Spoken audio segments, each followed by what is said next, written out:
ng 2023 Organico Festival ng Alfonso ay binuksan na ang aming pailaw. At nang magliwanag ang paligid ay ramdam na ng bawat isa ang nalalapit na Kapaskuhan. Ang lahat ay masaya at puno ng pasasalamat sa lahat ng biyayang natanggap ng bayan.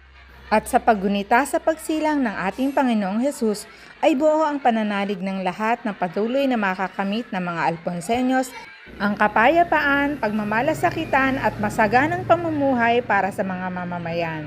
Kita nyo naman masaya at excited ang lahat sa mga proyekto at programang ibinibigay ng pamahalaan para sa mga mamamayan. At ito po ay dahil sa pamumuno ng masisipag na opisyales ng aming pamahalaan, na po ay patuloy nating pahalagahan at ingatan ang lahat ng proyekto at programang ibinababa sa mga mamamayan, sapagkat lahat po tayo ay kabahagi nito. Please like, comment, and share. Thank you for watching!